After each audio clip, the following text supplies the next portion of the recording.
ça. Faut que je monte le son. Oui. Je mets au milieu.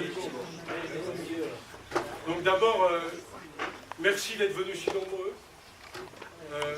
d'avoir répondu à notre invitation. Merci aux organisations politiques de gauche en fait d'être présentes. Je pense à Sandrine Laffoy, au Parti Socialiste, je ne sais pas où tu es. Oui. Voilà. Le Parti Socialiste, les Jeunes Socialistes, les radicaux de gauche et Europe Écologie Les Verts. Je vous remercie d'être là en tous les cas. Et à l'ensemble en fait des associations et du monde vivant en fait du Lot-et-Garonne d'avoir répondu à notre invitation. Donc ça, je vous remercie pour ça. Et je vous remercie d'autant plus que pour qui aspire à des jours heureux dans une France et un monde plus juste, formuler les traditionnels bons vœux de ce début de l'année 2007, c'est pas chose aisée. Il faut dire que 2016 n'a pas franchement tenu ses promesses. En France, nous avons subi les lois Macron, loi travail, les violences policières et bien évidemment les attentats. Tout cela dans un contexte économique et social qui n'a ouvert sur aucune amélioration significative pour les gens, ni pour la ressortie de crise et le développement du pays. Mais voilà qu'aujourd'hui on nous dit en fait que ça y est, que le chômage baisse, que l'investissement reprend, que les déficits des comptes publics et sociaux se résorbent et donc que le bout du tunnel n'est pas loin. La blague est connue pour être trop drôle. Non, malheureusement, le nombre de chômeurs ne baisse pas. Ce qui se réduit, c'est le nombre de demandeurs d'emploi sans activité à la recherche d'un emploi, la fameuse catégorie A en fait de Pôle emploi. Le nombre total de demandeurs d'emploi inscrits à Pôle emploi à la recherche d'un emploi, lui, est en forte augmentation. Juste quelques chiffres en fait pour mémoire. En France métropolitaine, le nombre d'inscrits à Pôle emploi tenus de faire des actes positifs de recherche d'emploi était de 5,459 millions de personnes en octobre dernier. Un mois plus tard, il était de 5 478 000 personnes. En une année, la hausse a été de 93 300 inscrits. On attend encore les chiffres de décembre. En vérité, le nombre de demandeurs d'emploi inscrits à Pôle emploi, toutes catégories confondues, a augmenté de 1,5% en un an. Ils étaient au total en novembre 6,574 millions pour la France entière. Alors définitivement non, la courbe du chômage ne s'inverse pas. Pire encore, ces chiffres montrent en réalité que c'est la précarité qui s'amplifie en France. La France compte désormais 3,2 millions de salariés précaires. C'est 12,3% des emplois. Parmi lesquels 1 million de travailleurs pauvres, à savoir des salariés vivant avec moins de 800 € par mois. Au total, le pays compte près de 9 millions de pauvres. 1,9 million en fait, de personnes touchent le RSA et 4 millions sont allocataires des minima sociaux. Avec les ayants droit, cela représente plus de 6 millions de personnes. C'est ça, la nouveauté du moment. Laurence Parisot, excusez-moi de la référence, l'avait dit lorsqu'elle était patronne du MEDEF. La vie est précaire, l'amour est précaire, alors pourquoi pas l'emploi? Eh bien, nous y sommes. Les politiques menées qui ont privilégié la flexibilité de l'emploi et des salaires pour restaurer les marges des entreprises et finalement leurs profits, avec l'espoir hypothétique que celles-ci investiraient par la suite et que ça créerait des emplois, ces politiques menées par la droite, de Chirac à Sarkozy, malheureusement amplifiées en fait par Hollande et Valls, n'ont réussi qu'à une chose, faire exploser la précarité sociale et d'emploi. Et lorsque ces politiques se combinent aux politiques d'austérité, qui réduisent la dépense publique et sociale utile aux gens, d'autant plus utiles qu'ils ne peuvent plus assurer leur survie par leur travail, tout cela pour soutenir les bilans des entreprises, et en réalité en fait les bilans des grands groupes financiers, alors cela crée un cocktail social explosif et une perspective politique de tous les dangers. Il serait absurde, je crois, de renoncer à voir que ce chaudron de la misère est bien la source de la situation politique et sociale en France, mais aussi en Europe et dans le monde. Nous sommes aujourd'hui à une date anniversaire qui nous tient à cœur parce qu'elle rappelle que nous avons perdu des amis, des camarades parfois. Je pense à l'attentat en fait de Charlie Hebdo. Cette date inaugure en fait la série d'attentats en France, mais aussi dans plusieurs pays européens, et jusque dans la dernière trêve des confiseurs en Turquie. Cet islamo-fascisme, je n'ai pas trouvé d'autre nom en fait pour le nommer, ne doit évidemment pas être confondu avec l'islam. est venu nous frapper au cœur, tuer des innocents, en dépêchant pour cela des grappes de nos jeunes radicalisés, travaillés par des esprits étroits. Mais qui aurait l'audace aujourd'hui, en fait, d'ignorer que cela n'a pu être possible que parce que ces jeunes se sont vus retirer tout espoir d'avenir. Et quand je dis ça, je parle d'espoir d'intégration, d'espoir d'emploi, malgré leur diplôme, d'espoir de reconnaissance légitime par la nation, d'espoir d'égalité, de fraternité et de liberté. Bien sûr, cela n'excusera jamais les actes barbares, et la justice doit remplir son rôle, et cela sans tergiverser. Mais mesurons bien la situation, car celle-ci ne s'incarne pas seulement dans ces attentats et ces terroristes. L'horizon qui se bouge pour les peuples, c'est une porte qui s'ouvre sur toutes les formes les plus réactionnaires d'expression populiste. Comment ne pas voir dans le populisme autoritaire qui se développe dans le monde la marque de cette exaspération des peuples face à des logiques économiques et sociales qui leur dénient le droit et les pouvoirs de vivre autre chose que leur misère et leur relégation. Comment l'Italie, l'Angleterre, la Norvège, le Danemark, l'Autriche, la Suède, les Pays-Bas, la France, et bien sûr sans oublier la Hongrie, comment ces pays d'Europe peuvent-ils sombrer lentement dans un populisme réactionnaire et fasciste pour certains? N'est-ce pas une des leçons à tirer du maintien au pouvoir d'un Poutine en Russie, incarnation de ce populisme triomphant légitimé par les urnes, ou de la victoire de Trump aux USA, multimilliardaire pourtant, mais qui a réussi à concentrer avec lui la colère d'un peuple américain confronté à une misère économique et sociale qui semble sans limite. Je rappelle, je le dis, ce sont les statistiques officielles du département statistique fédéral, un tiers des ménages américains vivent sous le seuil de pauvreté. On est très loin d'Hollywood. Alors oui, je crois, il faut le poser comme tel. Les libéraux du monde entier ont failli dans leur ambition de sortir le monde de l'ornière. Ils ont voulu suivre la logique d'un capitalisme décomplexé et débridé, qui affirme plus fort que jamais son ambition de faire de l'argent avec de l'argent, sans aucun embarras en fait des destinées et des vies humaines. La leçon de Marx se déploie sous nos yeux dans toute son horreur. Loin du capital, l'intention de répondre aux besoins des gens. Ce qui compte pour le capitaliste, c'est d'amasser, d'accumuler.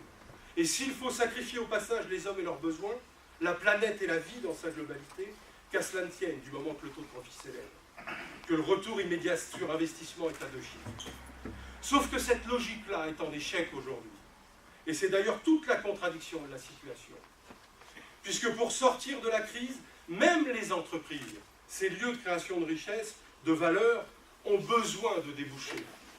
Si le capital veut dégager des profits, il faut bien que les gens consomment, et il y a les moyens de le faire. Il faut en fait que les administrations publiques investissent dans les services publics pour développer le pays et répondre aux besoins des populations et des territoires. En bref, tout ce qui fait pression à la baisse sur les salaires, à la baisse sur la dépense publique et sociale, fait au final pression sur les débouchés des entreprises et sur leurs perspectives de profit. C'est clairement l'effet des politiques d'austérité. Moins d'investissement public de l'État et des collectivités locales, cela se traduit par des entreprises du BTP en difficulté, par des entreprises de pointe dans certains secteurs sans soutien de la recherche publique. Moins de dépenses de la sécurité sociale, cela se traduit par moins de consommation de biens courants des ménages.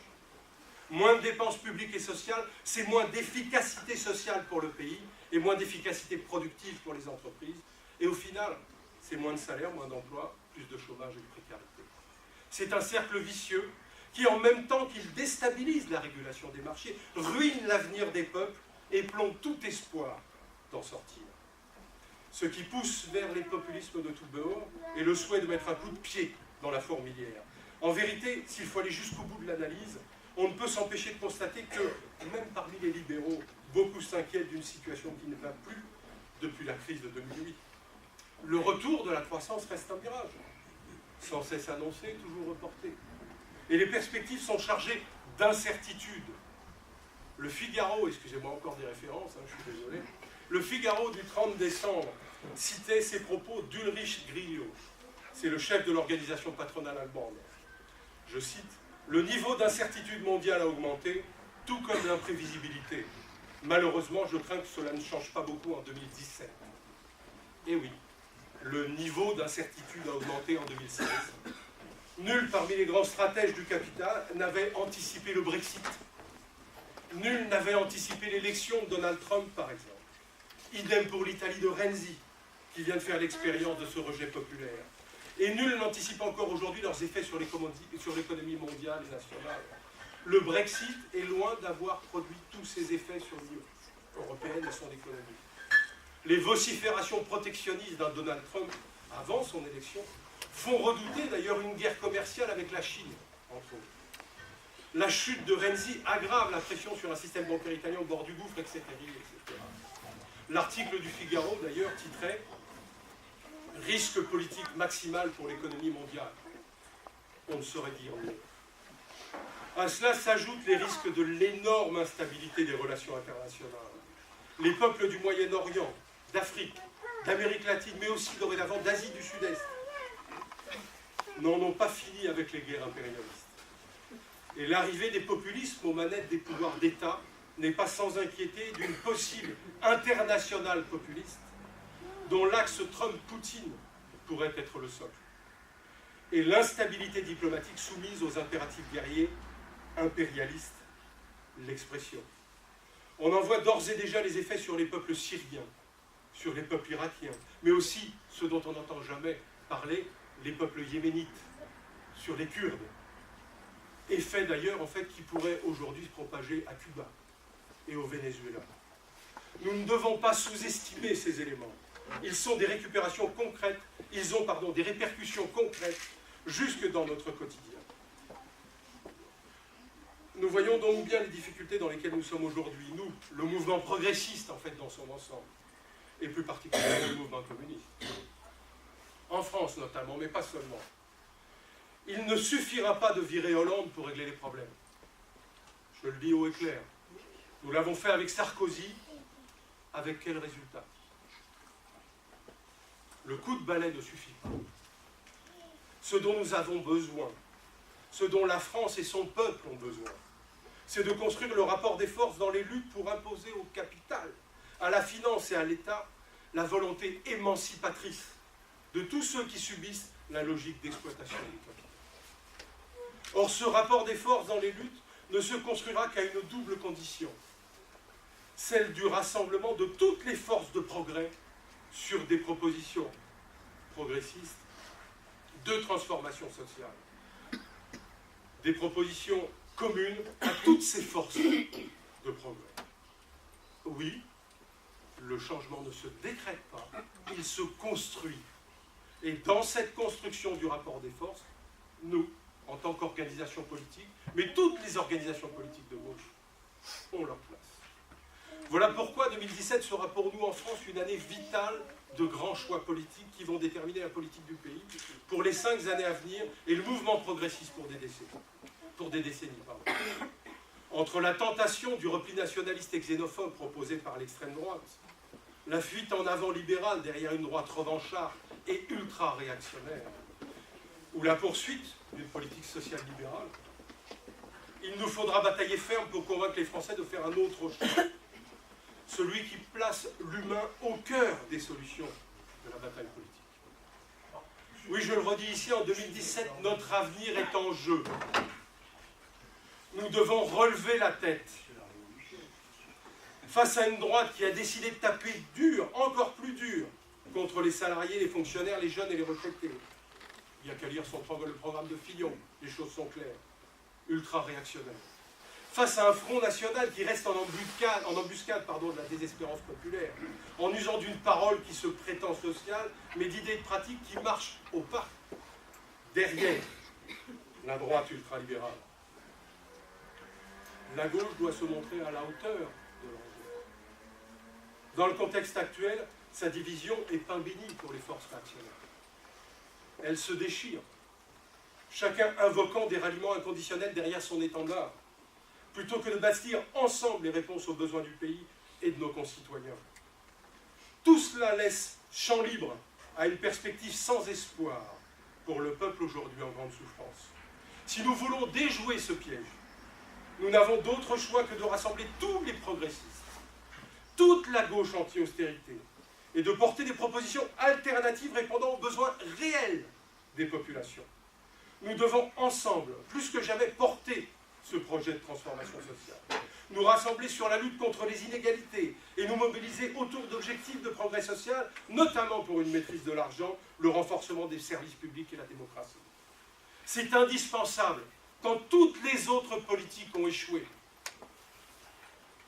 C'est ce que nous avons, nous, le PCF, engagé en Lot-et-Garonne. Une fois encore, les communistes ont pris leurs responsabilités. Nous portons dans cette campagne, en conservant notre autonomie critique et constructive, par la voix de nos candidats aux élections législatives, mis au service de ce rassemblement des progressistes, des propositions alternatives crédibles pour le pays et le département, permettant de construire un pacte d'engagement commun des forces de gauche pour 2017. Nous travaillons autour de 3 axes. Notre cadre programmatique entré dans les réalités du Lot-et-Garonne, le lien avec les problématiques nationales. Premier axe, la lutte pour la sécurisation des trajectoires de vie, c'est-à-dire contre le chômage et pour l'emploi, et donc pour un renouveau industriel du département. Je dirai 2-3 mots sur ça tout à l'heure. Deuxième axe, le combat pour prendre le pouvoir sur l'argent enfin, pour une autre utilisation de l'argent public, mais aussi pour une autre utilisation de l'argent des banques. Troisième axe, la bataille pour une expansion massive des services publics, vitaux pour le développement des territoires et des populations, mais aussi des entreprises sur l'ensemble de ces territoires. Nous avons déjà avancé ce travail et nous avons bien avancé, si je puis dire. Nos sections locales, dans ce cadre-là, ont désigné leurs candidats par circonscription législative et notre conseil départemental a validé ces propositions. La presse, d'ailleurs, s'en est fait l'écho, et je la remercie. Le PCF aura donc des binômes de candidats à parité dans chaque circonscription législative. Dany Blasco, Jean-Claude Bory, pour Agen-Nérac. Michel Cerruti, Isabelle Marchand, pour la circonscription de Marmande. Nicolas Luc-Marie et Josiane Poujoulet, pour Villeneuve-sur-Lot. Le choix de ces candidats n'est pas anodin. La bataille va être rude.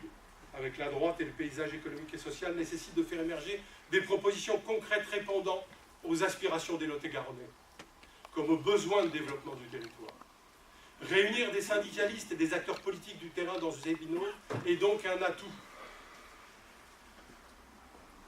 Je vous le dis comme ça, il y en a derrière, mais là manifestement on n'en a pas tiré assez. Il y a un tract départemental en fait qui définit le cadre et la ligne de conduite de notre... Je l'ai là, je l'avais là. La feuille de route, on va dire, de notre engagement en fait sur cette manière. Je vous rappelle aujourd'hui en fait que le travailleur est envoyé à tous les progressistes en fait de notre gratuitement. Le travailleur, notre journal, est envoyé gratuitement à tous les progressistes en fait qui le réclament. Pour avoir des éléments d'information sur ce que vous pouvez vous inscrire. Et nous allons poursuivre par une série d'initiatives autour de ces 3 axes. Et nous voulons faire un événement public tous les mois, porté par nos candidats, visant à dégager une cohérence rassembleuse et de propositions alternatives aux politiques d'austérité. Et cela commencera, je le rappelle ici, c'est une date importante, le dimanche 29 janvier prochain, au Centre culturel François Mitterrand à Boué, où nous organiserons un débat public sur le thème d'une autre utilisation de l'argent. Il s'agit d'une initiative centrale, dans la mesure où cette question de l'argent et de son utilisation seront au cœur des campagnes présidentielles et législatives, dans la mesure où elles déterminent les possibilités concrètes d'une alternative politique. Nous ferons pour cela venir Alain et Éric Boquet, respectivement députés et sénateurs communistes du Nord, auteurs d'un rapport parlementaire sur l'évasion fiscale, qui a fait grand bruit dans le pays, puisque c'est grâce à lui qu'aujourd'hui on parle de cette question, et d'un ouvrage intitulé « Sans domicile fisc », que je vous invite à acheter et à lire, qui propose des solutions pour une fiscalité au service des populations. Et d'autre part, autre invité, nous avons sollicité Denis Durand, ancien responsable du syndicat CGT de la Banque de France, et auteur, lui aussi, d'un ouvrage, Les communistes travaillent, qui s'intitule « Un autre crédit est possible », dont l'objet est de donner des pistes concrètes pour une autre utilisation de l'argent des banques. Prévu en deux temps, ce débat commencera par un échange entre la salle et les invités, et, dans l'esprit de notre ambition, nous voulons le poursuivre par un débat sur le même thème, et là je l'annonce comme thème aux forces politiques de gauche, un débat sur le même thème avec l'ensemble des forces politiques de gauche du département, qui seront sollicitées officiellement, qui concourent aujourd'hui à la présidentielle et aux législatives. Et enfin, puisque on est quand même dans le sud-ouest, tout cela se terminera par un banquet et de la musique. Et pas n'importe laquelle. J'insiste pas. Nous avons aussi prévu en fait de nouvelles initiatives, après celle-là, notamment sur l'enjeu d'une sécurisation des trajectoires de vie. Alors que la droite veut réduire encore plus les minima sociaux, reculer de nouveau l'âge légal de départ en retraite, la revalorisation des minima sociaux et des pensions de retraite devient donc un objectif majeur. André Chassaigne, avec les députés communistes sortants, déposera prochainement une proposition de loi sur la revalorisation des retraites agricoles. Cela fait notamment suite au travail engagé par la DACRE et son président Guy Soulage. Et bien sûr nos camarades du MODEF, je ne sais plus où il est, Bernard Poulmard, qui assure en fait sa présidence. Il est pas loin. Ah, excuse-moi, je suis trop grand. Je suis trop grand. Nous nous en ferons le relais dans le département. Parallèlement, nos sénateurs communistes déposeront prochainement une proposition de loi d'abrogation de la loi travail du gouvernement. Et le PCF lancera au niveau national une grande initiative publique pour la promotion d'une loi cadre de sécurité d'emploi ou de formation. Nous nous en ferons aussi les relais dans le département. Nous solliciterons pour le cas nos députés et nos sénateurs communistes. Et nous ferons la démonstration alors de l'utilité d'avoir des parlementaires communistes. Cette bataille, nous la mènerons aussi dans l'esprit de ce que nous avons lancé depuis plusieurs mois maintenant sur le développement industriel du département. Car il n'y a pas de sécurité des trajectoires de vie sans développement de l'emploi. N'en déplaise aux défenseurs du revenu universel de base, avec lesquels il faut d'ailleurs qu'on ait un débat public. Or, nous avons des batailles en cours dans le département qui constituent des illustrations concrètes de ce que nous voulons dire. Je pense particulièrement à Steico de Casteljaloux, où la direction de l'entreprise, après avoir mis la pression sur les salariés pour accroître les gains de productivité et augmenter ses marges, au point d'ailleurs de gagner des parts de marché dans le nord de l'Europe, licencie de nouveau son personnel, en prenant le risque de liquider le site en liquidant les compétences de l'entreprise. Et quand les salariés veulent relever la tête, qui disent « stop, ça suffit », eh bien la direction les attaque en justice. Alors avant d'aller plus loin en fait, dans ce que j'ai à vous dire, et c'est bientôt fini d'ailleurs, je vous invite à venir avec nous cet après-midi à la manifestation organisée par les salariés de Steico, à 15h30 à Casteljaloux, faire la démonstration de la solidarité du territoire avec ses salariés. Oui, Steico Casteljaloux doit vivre. Elle en a les moyens. Et nous en ferons la démonstration durant cette campagne en montrant que la filière bois, à l'échelle régionale, est aussi une filière d'avenir pour notre département et pour les entreprises du bois et leurs emplois. D'ores et déjà, nous appelons à la mise en place d'une table ronde régionale avec l'ensemble des acteurs de la filière pour donner aux salariés de Steico les perspectives qui leur manquent. Il y a Steico, mais je pense aussi en fait aux autres batailles à préparer ou à mener en fait sur le département, comme à UPSA, à Agen, où la direction, là encore, a défini une trajectoire d'abandon de la production sur place. Et ça, malgré le changement de son patron voyageur, de la direction opérationnelle de l'entreprise. Ou encore sur Marmande, avec ces entreprises en fait de l'aéronautique, qui vont avoir à subir la trajectoire et la ligne économique et financière en fait définie par Airbus et son nouveau PDG, etc., etc. Et bien sûr, j'oublie pas les services publics, dont le rail, nécessaires au territoire et à leurs habitants, autant qu'au développement économique du pays. Voilà, mais j'ai déjà pris beaucoup de temps et je crois que le floc et les pâtés, ça n'attend pas. Alors je finirai par une chose qui me semble importante à retenir. Cette année 2017 sera une année essentielle et déterminante pour la gauche anti-austérité et l'ensemble du peuple de gauche, comme d'ailleurs pour le pays. La bagarre politique et électorale qu'elle sous-tend sera rude. La droite est gonflée à bloc. Le patronat la soutient activement. Nous avons donc besoin de nous serrer les coudes, d'être au contact des gens, dans les luttes et dans la bataille idéologique, et de ne pas en rabattre sur nos idées et nos ambitions. Personne ne sait aujourd'hui prédire l'avenir. Si les précédents scrutins électoraux ne nous ont pas été vraiment favorables, rien ne permet d'affirmer définitivement que nos résistances ne pourront pas se convertir en victoire.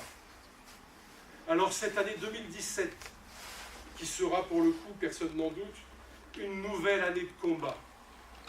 Je vous souhaite pour cette année, je vous souhaite à tous, à vous et à vos proches, aux communistes qui n'ont pu être là, à nos amis et camarades sympathisants et compagnons de route, à toute la gauche anti-austérité et à tous les progressistes du département de concrétiser cette ambition. Faisons ensemble de 2017 une année utile. Nous avons le potentiel pour y parvenir. Vive le Lot-et-Garonne. Vive le PCF, excusez-moi. Vive la France. Salut à tous et fraternité.